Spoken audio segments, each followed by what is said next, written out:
We said we'd let you go after we'd got the result of this poll, but I just want to finish off this conversation about the Brexit Party, because I think this is the one bit of unfinished business in a way, in that we don't know what the Brexit Party is going to do, whether they are going to stand candidates in every seat, just selected seats, because that will make a massive difference to the potential result of this election, won't it? It could make an absolutely huge difference to the result of the election, and the reason is it's not just about seats, it's also about Nigel Farage and the message and the role that he is going to play in the election.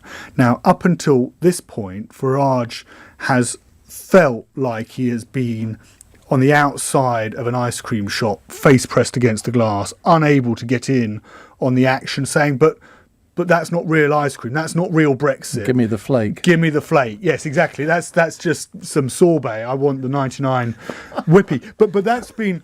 I'm not sure we should take this analogy any further. No. But the point is that from Farage and Richard Tice's point of view, and the Brexit Party's point of view, is that, and it has been a long day just on that analogy, but the point is that actually this Boris Johnson's deal doesn't get Brexit done, that actually when it comes to the negotiations with the European Union and it comes to the possible transition period having to be extended, that Boris Johnson is just going to cave in to every demand so he can, and that actually he's not that bothered about getting a clean, what Farage terms as a clean break Brexit, which allows for divergence on standards, consumer protections, environmental protections, workers' rights, and customs as well with the European Union. Now, of course, because Boris Johnson has successfully run a campaign of People versus Parliament, of getting Brexit done,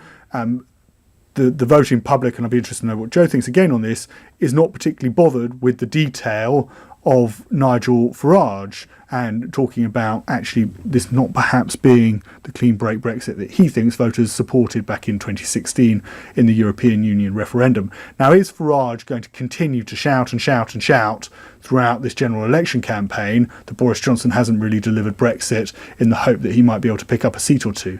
And that's a big question mark, and I'm not sure that he is willing to do that, because ultimately, if he was to do that, then could he allow Jeremy Corbyn to become Prime Minister?